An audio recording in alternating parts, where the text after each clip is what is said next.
starting a podcast here. Welcome back to another episode of Running Your Best Life, the podcast where we dive deep into the mindset, mechanics, and methods that help you run further, faster, and with more purpose. I'm your host, Victor Vizcaino, certified running coach, triathlon coach, and founder of EYM Coaching, where we help endurance athletes transform their health, their habits, and their lives through the power of movement. Hey y'all, Adele here again this week. How you doing? I wanted to tell you we've got a great guest tonight, and his name is Dr. Brett Hill. I'm gonna let Victor tell you a little bit more about him, but I'm so excited to hear some things he has to say. So Victor, you want to tell us a little bit about Dr. Brett? Yeah, that's right. Today we have the honor of being joined by Dr. Brett Hill, a chiropractor, entrepreneur, and movement expert who is redefining how we think about posture in the modern world.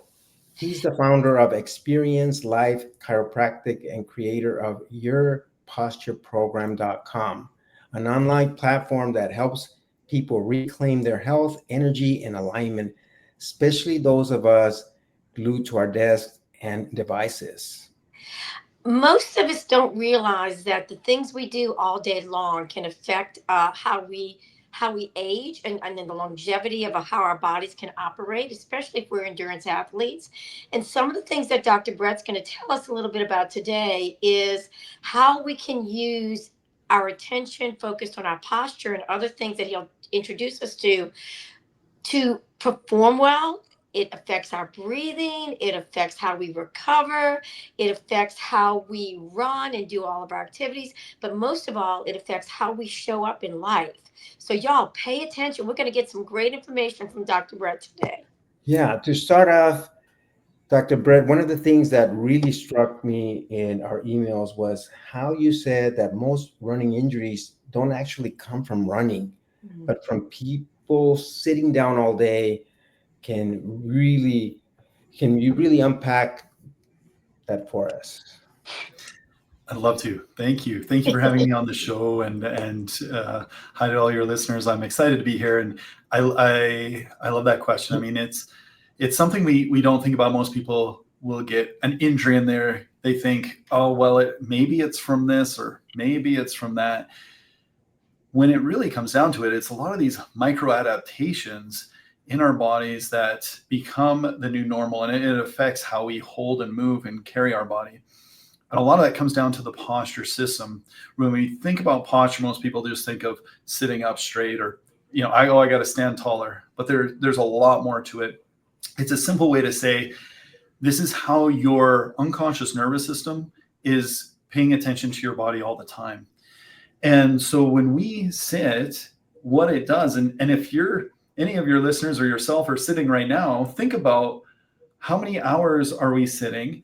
Think about what your hamstrings are doing. We're usually bent, or when we get tired, we kind of slouch and lean. Now, right now I'm standing, but we lean to one side or we lean into the computer and we don't even recognize what we're doing. We're just kind of tired of sitting there. So this signals from our body, from the muscle length and the joint of our hip, they tell our brain, hey, we're shortened here. We don't need to really use these muscles because the chair's holding us upright and we can kind of relax and collapse. But the longer we are in that position, hours on end, the more the brain and body adapts to that signal to become almost a new normal. And then we go and stand up after sitting for so long and we're like, we bend over. It's like, man, my hamstrings are tight. Why? My hamstrings are always tight. Well, it's because your brain is adapting to what you tell your body to do. So we sit all day. It always shortens up our hip flexors and our hamstrings. And then we go and we run and we train and we're like, I had a great hard workout. Your brain is getting that little input there and is expected to perform, especially if people don't stretch properly and warm up and they just go for it. They're going to injure themselves because in a standing position here, I should be extended up, my knee bent in a seated position. That's a shortened position. But when we stand, the body already thinks that's lengthened out or that's stretched, when in reality, that should be our normal. So makes us more prone for an injury and simple things like that, because it all goes down to the nervous system, or the neuroplastic changes that I say. And there's a lot to the posture and the neuroplastic changes that adapt. But hopefully that explains, how we get injured in a simple way from sitting. And it's not necessarily during the event, it's the way we've adapted to become the new normal. Okay. I wanted to add something to that too, because this is the eye opener to me when you actually use that brain body adaptation concept, right? When you are constantly leaning down like this, people with their phones or their iPads or computers, like you said, there's such a strain on the neck. I try to pay attention to not doing that too much, holding the shoulders back a little bit. This is an eye opener. This is such great information, just that simple concept, because you don't realize how much your body moves when you're doing the run, the bike, the swim, any kind of workout. It really fatigues it, in other words, and it doesn't allow the muscles to become efficient. Am I following along correctly? I love it, Adele. You hit it on the money in a way where recognizing that is so important. In fact, that's like the number one thing we start off in our posture program when we're resetting people. Is the first exercise we give them is to focus on the head positioning and strengthen that, because your body follows the head and adapts to that. And that's why too, even before working on that, having an awareness of where we are. You mentioned, I noticed looking at the computer and we do this. And so our body neuroplastically changes to adapt to that. And what happens is these muscles here at the base of our skull, the top of the neck, start to tighten up because we don't look down. We still look at the screen straight ahead of us. And then what happens is we actually shift forward. You can't see, but my hips are coming forward because that offsets my center of gravity to balance out my head position, which is related to my ear canals and my spinal awareness. It's just adapting to what we're doing. So the strain in the neck and all of that is an important thing to address. And even before just starting and going and working on these things, we assess people professionally in this program by having them take a picture from the front and a picture from the side. And we put in these measurements and we go over those results with them. And that's the first thing, because it brings awareness. If we do this all day, and then what I'll see all the time, I'll take pictures and people are like this because they're trying to be tall, but they're cheating so much, trying to lift their head, but they don't know how to get it into the proper position. Right. So having those pictures really brings the awareness. And I think that's something, we'll touch on later, but something I talked with you, Victor, about doing that assessment for you. I'd love to offer that for you and your listeners. But it is the starting point, because then it like wakes up your mind of like, I didn't realize I was that far off, or I didn't know I was shifting or tilting. And then we can do something about it. Right. The other important thing you mentioned, Adele, you said, as we look at those screens and we want to bring the head back, so you pull your shoulders back. Right. And what that is that's a big mover muscle, a big conscious muscle, when actually that is just compensating.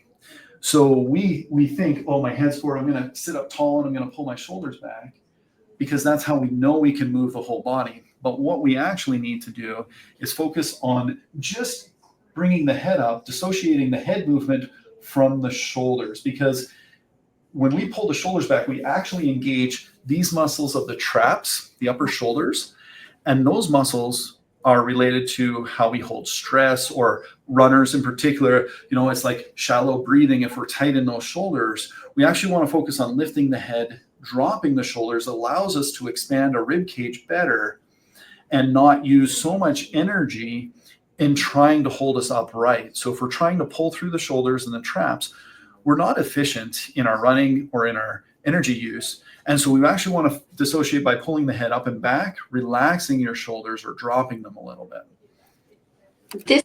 This is so great. Victor, you've got to follow up on that. I know you have some questions. Yes, I was going to follow up with one of the methodologies that I have in my training is counting cadence for runners and for the other athletes too, whether it be on the bike or swimming. In swimming, we do a lot of stroke counting.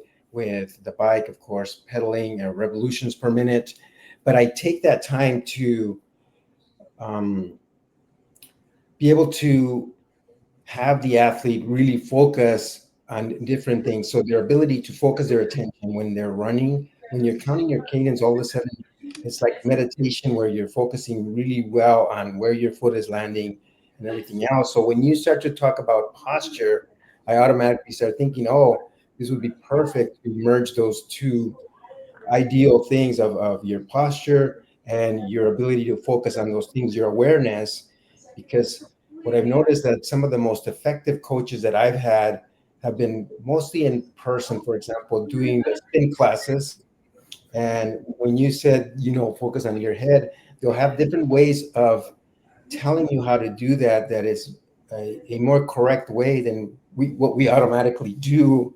Just do this or just do that. It's like, oh, you want that space between your ear and your shoulder, for example, to have a bigger space there. Oh, once they put it that way, you make those adjustments. So yeah, I would love for you to elaborate on some of those postures for athletes. You bet, you bet, and that ties in really well with posture. That body connection to our brain, being able to sense what our body is doing in space, we call it proprioceptive awareness, is so key for posture. I mentioned before, the bringing the shoulders back is that big kind of conscious movement or big mover muscles. Posture are muscles that fire all day, every day.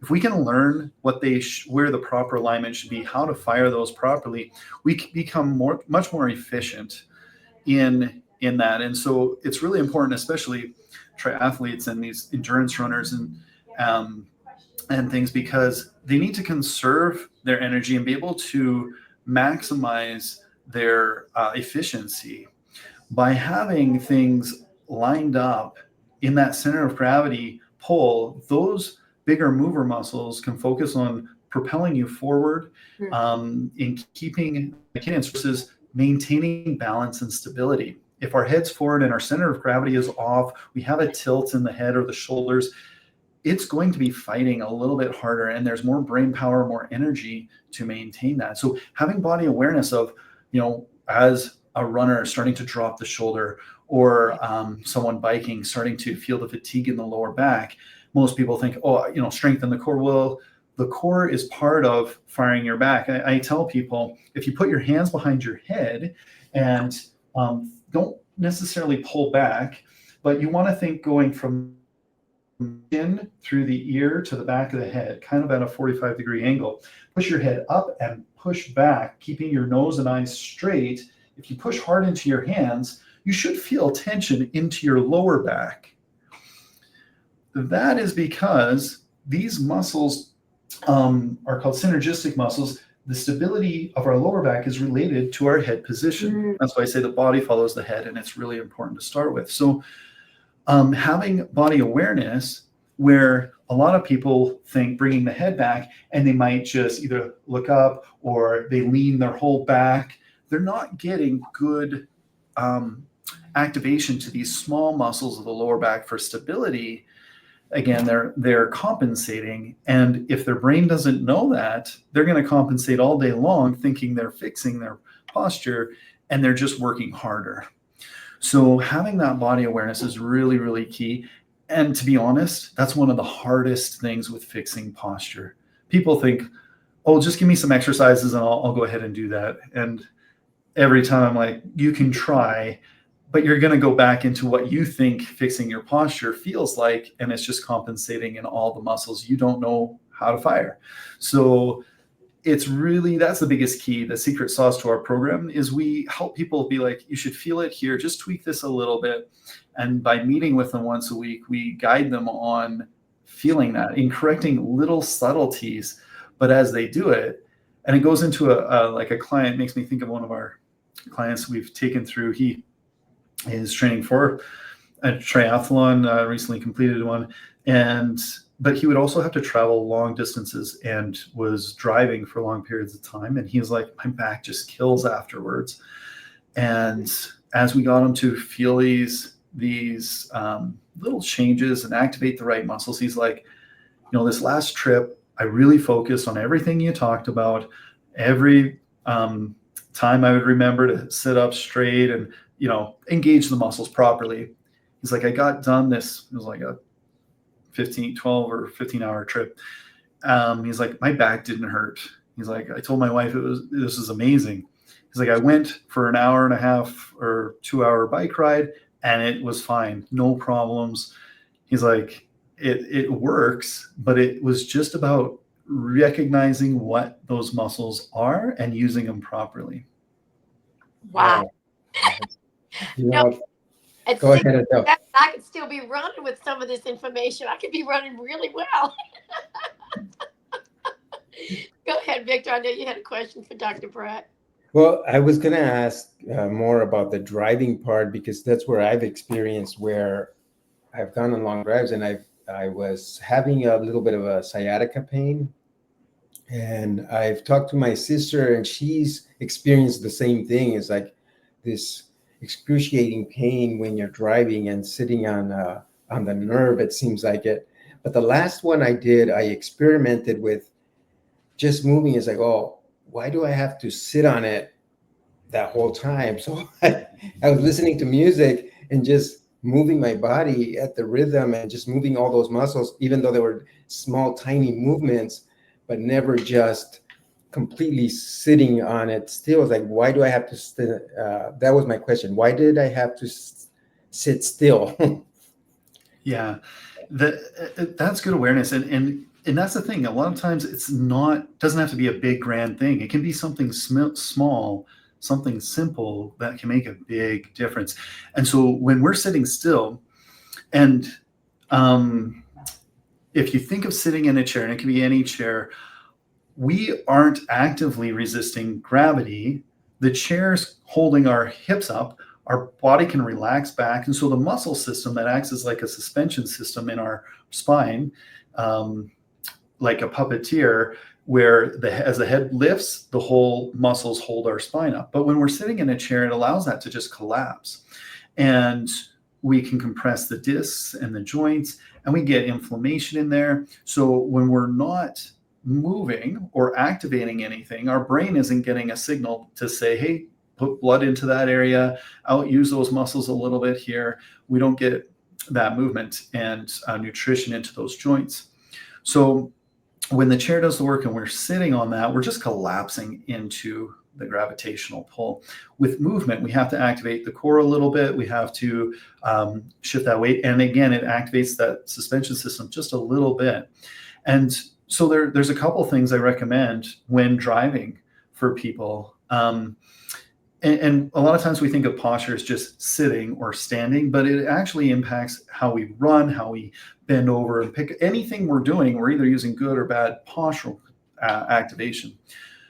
So a tip for you and for your listeners when driving, to help right now, just get awareness, when you sit in your car or truck or vehicle, I want you to sit back into the seat, pull your head up and feel the headrest, and then just relax your shoulders. We don't want you to hold too rigid and difficult, but just relax your shoulders, but you'll be in an upright position. If you need to adjust your seat so you can feel the pedals and still keep your butt back into the back of the seat, then do so, or adjust the angle of the backrest. But if you're comfortable sitting there and you can feel the head up there, then adjust your mirrors. So adjust your top mirror and your side mirrors, because then sitting in that tall position with your head against the headrest, every time you tilt or you start to slouch and you go to check your mirrors, it'll remind you, oh, I'm not where I should be. And that's, again, it goes back to that first thing of having awareness is really key, because most people just don't even realize it until it's been 30 minutes, an hour, 5 hours, and it's like, oh man, I better move. And so having that awareness, those little cues can make big, big differences. Yeah. I'm gonna interject something here, Victor, if you don't mind. That's a key issue, especially if you've had any kind of injuries that required surgery. I've had 2 shoulder rotator cuffs. I had a friend recently who had surgery because of some sciatic and lower back issues, knee injuries, all those other kind of things. So really the awareness of how our body is at rest as well as in movement, especially in a driving position, recovery from things that require a surgical procedure. right? And you know what I'm talking about. To heal the body efficiently and get back to a better mechanical use of our bodies and our muscle, these are really key points that are very, very simple.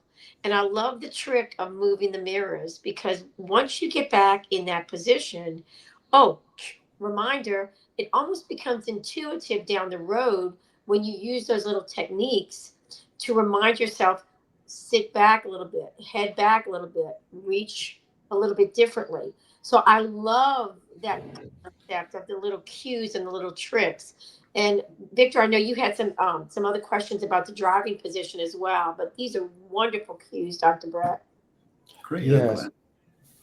Well, no, actually, first I wanted you to repeat that phrase that you called, and I forgot. It's one of the awarenesses. It starts with a P. Yeah, proprioceptive awareness. Um, yeah. Send the link on how to spell it. Yeah. Spelling's not my forte, but yeah, I can type that out for you. That's awesome. Amazing. Yes, I love new words and Yeah. Well, and going into like proprioceptive awareness is something where we develop this when we're from infants, and we start to develop the curves of our spine through tummy time and then crawling and then standing. You know, we develop this postural tone, and then we start to have body awareness and control to walk and obtain those things. What happens when we're sitting all the time and we're looking down at phones?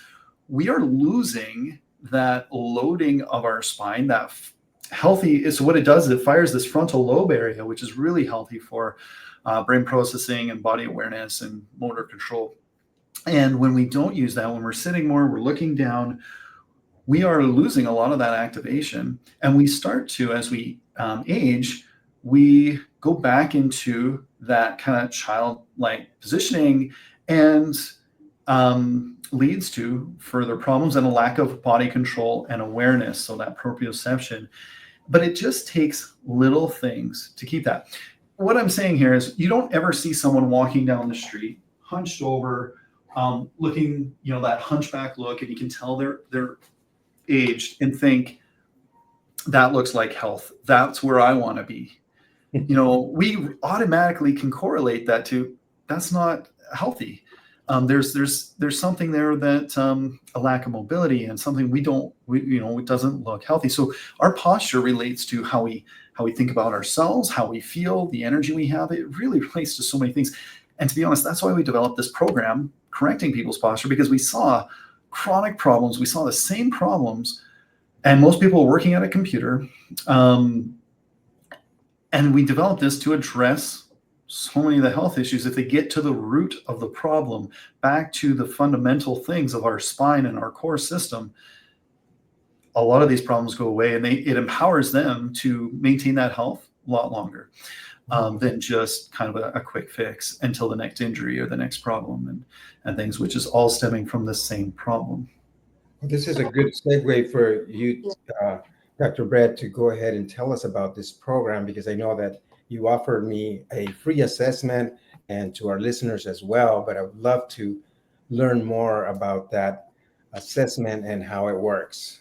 You bet. And I look forward to doing that with you, and you as well, Adele. That would be great. Awesome. I'll look forward to it. But yeah, the link will be included here. It's yourpostureprogram.com/podcast. And from there, just put in your name and email, and then you'll get an email with instructions, a video instruction of getting that assessment done. So we use an app.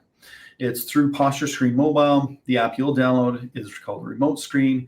What it does is allows you to connect remotely to our clinic, and you just put in an email address. It's wellness@experiencelife.ca. You put in some information on this app, and then it'll ask you to take a picture. So if you have someone there to help you, that's the easiest. We ideally want to see, athletic clothing is much more helpful, because we want to see points on the body, the eyes, nose, the shoulders, the neck, sides of the body, hips, knees, ankles. So those are all key areas. We're going to put dots on the pictures when you send it, and it's going to make measurements, and we're going to analyze that. Now, the other thing we can do sometimes with clients, we'll have them take some video of their squat, because posture is not just statically, it's also how we move. And we'll also test their balance. Control balance is a big thing in the program that we do. But from that assessment, when you click send, it comes to us. We get that report, we do the analysis, and then we ask that you book. So in that same email, once you log in and do the assessment, there'll also be a link to book a virtual call with us, because we want to go over those results, share them with you, and explain what they mean. Because that's the first step, having that awareness. It gives you that proprioceptive awareness of, oh, I didn't know I was, tilting or doing whatever. From there, and because we also want to make sure that people that do this program, they're going to be a good candidate for the program. We love to see results. And we've seen results with kids that are 11 years old up to those that are 78.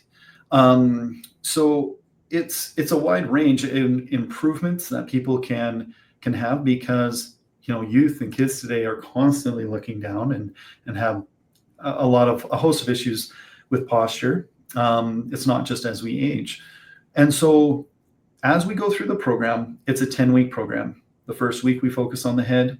The second week we focus on the core, pelvic floor activation. The third, we work on the shoulders, bringing those into it properly. And then we start combining and integrating that into coordination and balance, more advanced strength of the spine, and then more advanced coordination with power at near the end. So each week we're checking your control, because nobody does it perfectly. Every week we have to correct, because they have compensations. They're not sure what it should actually feel like, because they're moving their whole body, not just that specific muscle. And so we connect your brain to feel those muscles and start to move in subtle ways a little differently. What we talked about earlier, it's just little changes can make big differences. That's how we design this program. With posture, it's not something that is just, okay, you're going to go to the gym for an hour, really strengthen your back, and your posture is going to be fixed. Posture is something you have to use day in, day out, all the time. Your brain is always adapting. As I stand here right now, it's adapting to, I'm actually balancing. I love to stand and balance at the same time, but it's activating the brain to sense that and adapt to it. When we sit, it's adapting to that. So it doesn't matter what we're doing, it's always using posture. So we made it in a way that we do week 1, we check your form. We do week 2, we combine more exercises and build upon it, but we make it simple to start. And we want you to do that one exercise in the morning. Okay, do it again in the evening or afternoon to remind your brain, what did that feel like? How do I activate it? A lot of times I'll tell people when we work on balance, I'm like, just get it in through your day. If it's at the grocery store, if you're filling up with gas, when you're brushing your teeth, work and focus on those muscles and use it in your daily life to make it an automatic. That's the goal, is that automatically you start to recognize and use those muscles all the time throughout your day to see those changes. And then the cool thing is, at the very end, we have you retake those pictures, send them to us, we analyze it again, and we can bring them side by side to compare. And it's amazing, the change, where people are like, I think it's improving or this, and then they see that and it's like, wow, that's really good. Because again, it's unconsciously controlled, so we don't really notice the subtleties that we're making. It's funny, because I'm in the fitness and health and fitness arena, and my son and daughter-in-law own a gym, and I'm going to interject this a little bit, because they have a 13-year-old and a 6-year-old, and about 2 years ago, one of the chiropractic clinics locally, they were partnering up with some things like yourself, if they had some clients who had some definite chiropractic or needs like we're talking about today. But Adam and Megan and the 2 boys all went for their initial assessment, and it was really funny because at the time, Braylon, who's almost 14, and he's into sports, was almost 12. And just different things about his body and things that he's learned now that he's in junior high and 8th grade and into sports, as well as my son, who's 35 now, so a couple of years ago.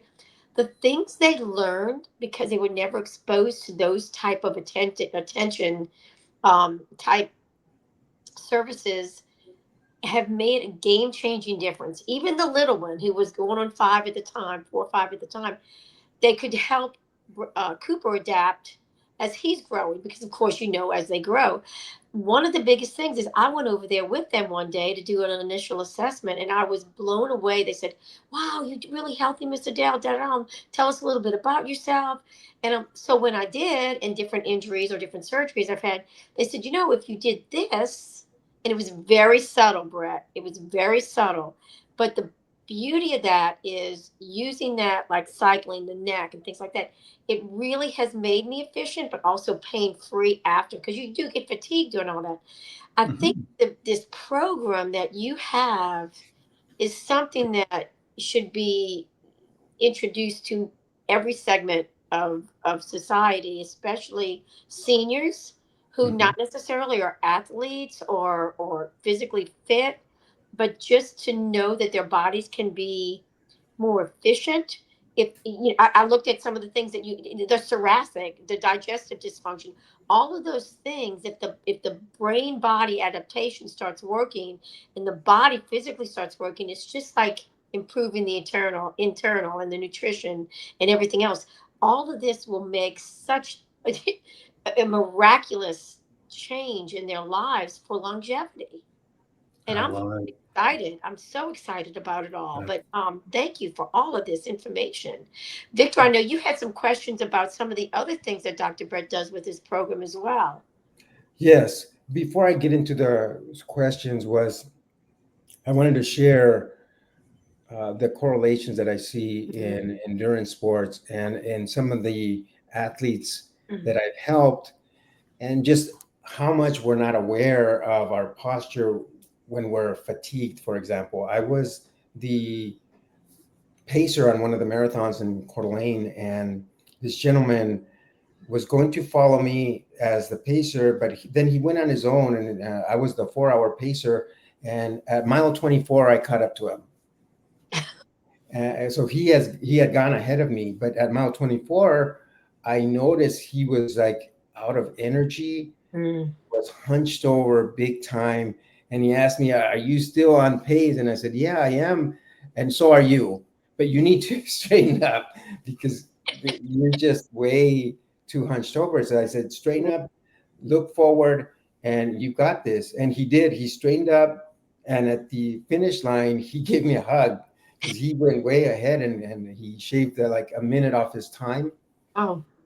and was extremely grateful. He said, "If it wasn't for you, I don't think I would have finished, at Mm. least not under the 4 hours he was trying to do." So that was just made me so aware how those little changes we talked about make such a big difference. Right. As far as Awesome. the questions, wait, were you going to say something? Oh, I love that. That's super cool because it is. It's true. We think it has to be a big thing, but it's just correcting that little bit, and yeah, it can make such a difference. And it does in our life. It does in our sport and activity, and so understanding that. I love that story. Thank you. Yeah. I Yes. think the breathing part of sports as well, but also there's a lot of people out there who just have a reflux issue digestively. It affects the breathing. It just affects everything, and just the subtle changes in the brain body adaptation can make such a huge difference. And I've been confronted with a few things over the years as well, age wise and season of my life. But to have someone tell me, "Hey, you're just not straight," I'm like, "Well, I know that, but what do you Mhm. mean by it?" Right? Yeah. Yeah. And the left leg was a little shorter. This is when I was training and running marathons, 20, 30 years ago.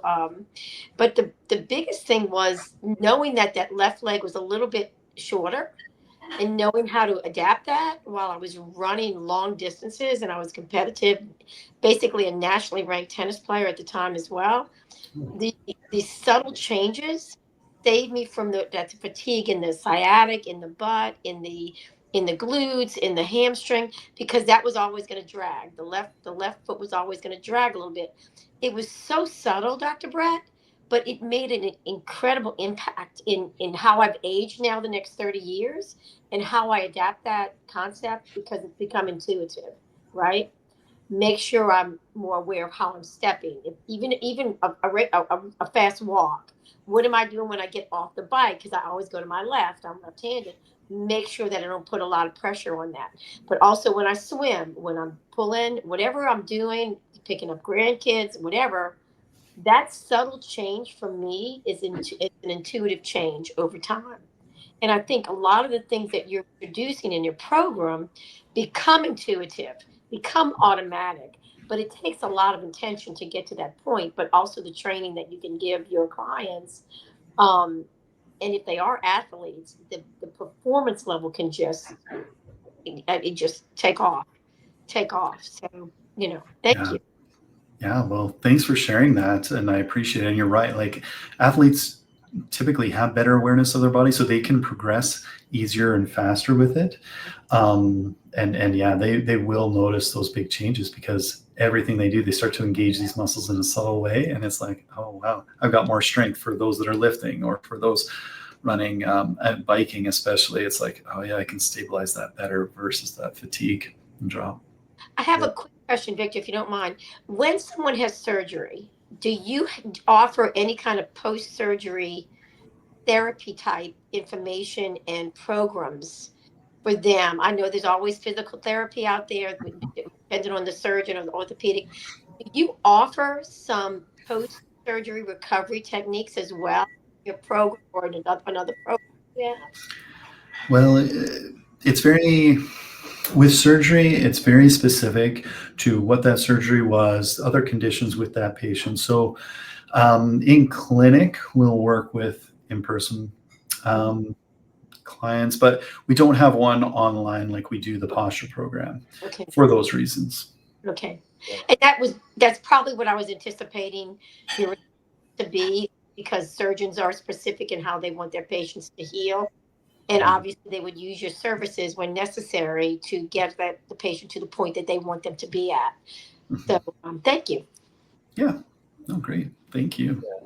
And this question comes from someone who I was sharing that I was a triathlete coach and I was having Dr. Brett as a chiropractor in my podcast. And she said, oh, can you ask how scoliosis is affected by doing triathlons and things like that? Great question. Yeah, so those that may not know, your listeners, a scoliosis is a sideways curvature of the spine. They call it an S curve in the spine. So it's not straight. And if you think of a stack of blocks or a piece of wood that might be warped quite significantly, you're going to find it's less stable. It's a lot harder to balance on end. It would take more energy to hold that board up or to hold those blocks up when it's kilter to one side or has a curve in it. Same kind of idea with our spine. The body will pull more unevenly, work harder to maintain that control. And most athletes and people with scoliosis, they've had it either their whole life or they've just adapted to it. And so with the posture program is ideal for that, to be honest, because it goes back to that suspension system. When we focus on lengthening out the head, so with the spine curved like this, if we try to just lengthen it out with those muscles and have a good awareness there, it helps build more efficiency because they will have to work a little harder with that balance control, the breathing. So depending on how severe it is, it can pull on the lung fields and the rib cage to make that harder to expand and again work a little bit less efficient. So all of those factors come into play. So with a hip tilt and a shoulder tilt, the body's compensating more. So being aware of how to use those muscles to lengthen it out and build that support is imperative, really, for those with scoliosis. Yeah, really helpful for that. So basically, in answer to her question, I think her question was more in the lines of, would I benefit from doing triathlons with scoliosis? Yeah, so the one thing to be aware of will be there's varying degrees. So if it's a severe scoliosis, that can impact her breathing capacity, that can impact increased fatigue earlier, because just has to work harder, and especially like the long bike ride, where it'll cause more cramping or soreness in the back if it's severe enough. If it's a mild one, you'll be fine. Your body's adapted to it. It's the prolonged positions that may cause more pulling and more cramping in that position. But there is quite a variance from those that can have a mild curve to those that have a very severe curve. So it can be a little dependent on that for sure. Okay. The posture is definitely going to play even a bigger role. Oh, Yeah. so much more, yes. Do you find, Dr. Brett, that if you have a client or a patient that has scoliosis, basically, they find it when the child is young, and my generation, they used to have the back brace, right? Even my niece, who's the same age as my daughter, found she was a gymnast, a swimmer, you name it, she did. She wore the brace. I don't know if that's even I don't know if that's still the practice these days with scoliosis. But do you find that as someone with that particular issue ages, is there more compression on the spinal cord and the disc, so that eventually things become more degenerative a little bit quicker because of the scoliosis? There is that potential that it will wear out faster, but it's built up of micro stresses throughout our life. The body's adapted to that curve. The more active someone is, the more they take care of their posture, the better that's going to respond, versus someone without scoliosis that has sat a lot. They're going to have more wear and tear on those discs and deteriorate them a lot faster. So I guess if we had a controlled environment and you put them, yeah, it's likely they're gonna wear out faster and have potential for more of those issues. But it really does impact the things we do today.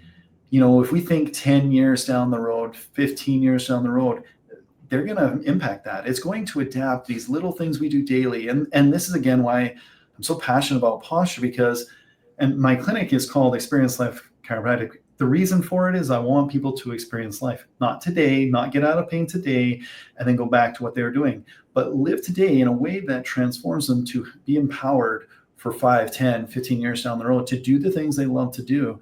And that's by incrementally doing those little changes, little strengthening here, movements there, because most of us, when we lose that control in our posture, we have the deterioration in the discs or the compression on the nerves. We've been wearing out for a period of time, and that has been a process that has been happening over a longer period. And same thing with the scoliosis. You take care of it, it's going to make a much bigger difference than someone without that hasn't. Right. And I think it's a great question, and it's something that to pay attention to. The biggest thing I'm taking away from our entire conversation is exactly what your concept is on your program and on your clinic. Every day do a little bit that's going to help you enjoy the longevity that you can create by being attentive, aware, and doing things that help your body become efficient to be 80, 90,000 years old, right? I love that that's the concept, because if you've gotten to know Victor at all, it's his mission statement is exactly the same. When you get to know me a little bit better, my mission statement is basically similar too.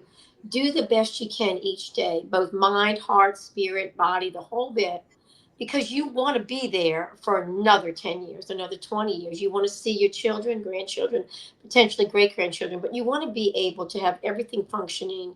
Yeah, we wear and tear when we modify, but function as efficiently as possible. And when we look at what you're offering, that's a whole different concept than the intangibles.